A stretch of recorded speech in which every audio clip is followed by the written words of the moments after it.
I would like to give a couple of opening remarks, um, but it's not a kind of to draw a kind of frame for our discussions today. And since I have not have no thesis that I would like to advance, but what I am going to say will be exactly contrary to what you said now, and I think it's important. And I hope that with the questions that I'm going to throw here and there, by the evening we will have some answers at least, and not all of them, but something. So we speak about Yiddish in public space. So what is Yiddish? We somehow know, or we wouldn't enter the discussion on what is Yiddish. But let's remember what is public space. And this word, so the public space, the words public space imply that it's a space accessible to the public, and the majority of public spaces are defined, dominated, and appropriated with help of physical objects that include buildings, sculptures, inscriptions, etc. It doesn't matter if this place is on the earth, like this piazza, or it's on the water. But this water is also used as a public space, and it's arranged also according to the same rules. So the second thing about public space that is important to remember, in my view, is that public space often include features that made this space less dangerous through the evolving of protection of supernatural forces, be they Christian saints in Catholic countries, or Shinto deities, kami, or Buddhist Jesus statues like here in Japan. In the Jewish world, we don't have such sanctification of public space in most cases. Just to remind you that mezuzah serves to protect the private space of a house or place where people live, and not to sanctify and protect public spaces. And in parentheses, I would say that great synagogues in Eastern Europe didn't have mezuzah, and therefore they were able to pray there at nights. And the sanctification of the space of the synagogue was made by other means, not by mezuzah. We also know that Jewish cemeteries are consecrated sacred space, and there is a ceremony of cemetery consecration. But again, the cemetery is not an open public space. It's kind of closed territory intended only for Jews, and this we probably would not discuss during this conference.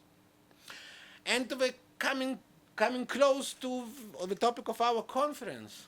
I would like to stress that Yiddish has never been the only language used by Jewish society. It was always a part of a system, was and is a part of a system of 2 or 3 or more languages used in the same time but in different contexts. And for example, why I show here the synagogue, because the sacred space of the synagogue was fully dominated by the Lashon Kodesh. And it's hard to find Yiddish inscription in East European synagogues or in the synagogue compound, Schulhöfen.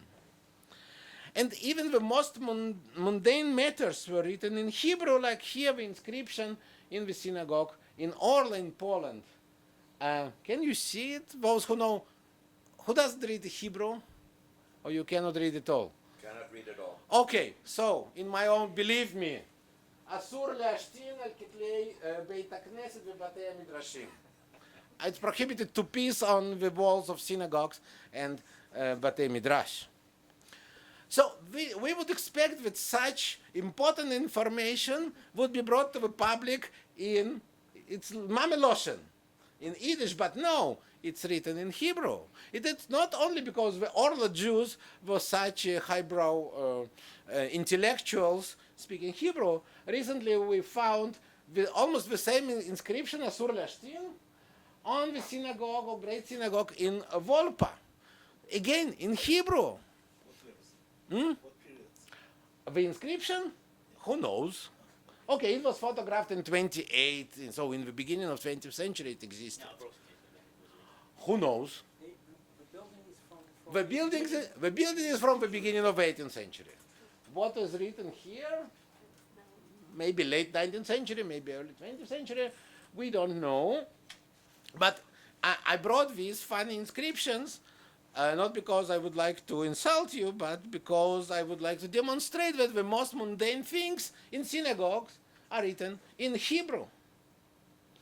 If we go to the cemeteries, in our sacred Jewish space, we also usually would not find Yiddish there.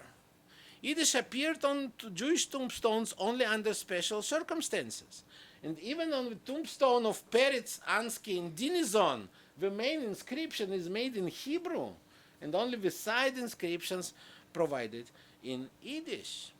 So, I would like to say that the entry of Yiddish into Jewish cemeteries is similar to the entry of other non-Jewish languages or non-Hebrew languages like German, Polish, Russian, etc. In order, and I hope this you can read from above. And in order to begin writing epitaphs in Yiddish, the religious meaning of the epitaph has to evaporate. Only in this case, the Umgangssprache, be it Yiddish or any other language, can be used on Jewish tombstones.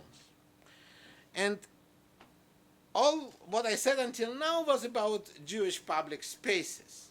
And what about common public spaces, like the streets in the cities?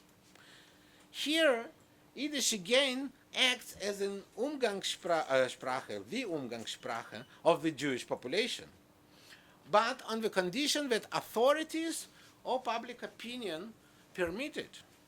And for example, this photo from Minsk, probably made between 1905 and 1914, shows us signboards of shops in Minsk. It's in Russian, and this is in Polish. I believe that the majority of buyers in Minsk were Yiddish-speaking Jews, but there is no Yiddish signboard signs. And only after World War I, signs in Yiddish appeared on shops in many cities like Vilnius and Lviv, or the imaginary city that Bear spoke about. And why we have such signs in Vilnius but not in Kaunas, not in Kovno?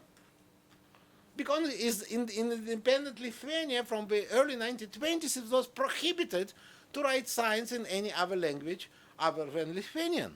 So in Poland, and Vilnius was Poland, so in Poland we have it, and in Lithuania we don't have it.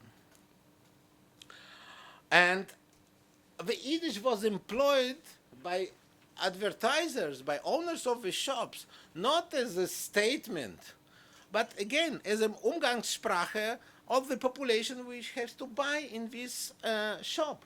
For example, here we see how instrumental it is, because those who know to read Yiddish can read with its haberdashery. Those who don't know to read, and there is Polish inscription, of course, on the other side, those who don't know to read could understand what is inside from these funny paintings. And if we continue with this idea of advertising in Yiddish, we can come to another example in Krakow. So in one place in Krakow, or in several places in Krakow, there are Yiddish signs from the interwar period original, where you usually come with Polish. But there are also new Yiddish signs, which were made were written recently, and to produce the feeling of authenticity and to attract the public. And people to whom this advertisement speaks, they don't know to read Yiddish, but they see Jewish letters and they are more inclined to enter this restaurant. In this case, Yiddish itself is an advertisement. A new role of language which appeared only in the recent decades with the development of Jewish tourism. Yiddish signs could also be a political statement. In Azerbaijan, where people equally don't know Yiddish, like in the tourist in Krakow, Yiddish appears in the signs, street signs and signs at the entrance to the state institutions. And looking at these letters, strange letters, people have to understand immediately that they are in the capital of the Jewish Autonomous Republic, where Jews consist today about 1 or 2% of population. It doesn't matter. This projects the idea that this territory is the Jewish Autonomous Republic. In contrast to Birobidzhan, however, there are other places in the world where people know Yiddish, and they know to read and to speak. And when Yiddish ceased to be the Umgangssprache of large crowds of Jews, it became a secret language. And I will say a banal thing, I think many people here can say the same. My late grandmother spoke with my late grand-grandmother in Yiddish in order that I would not understand what they are saying. Yeah. So it's a secret language. And in today's realities, Yiddish is the secret language which could be used in public space with the same intentions like of my grandmother's. And all of us saw such things during the corona, during the pandemic in Israel, for instance, those who don't know to read Hebrew. According to the directions, instructions, the place is closed. The place is closed. Il makam mughlak. And in Yiddish, it says, well, okay, enter. And this one is much understandable. Here we are closed, and here in Yiddish, wir seien offen, we are open. And I think this phrase, wir seien offen, is a good phrase to start our conference for today. So thank you very much. Von Seite geht's. Okay.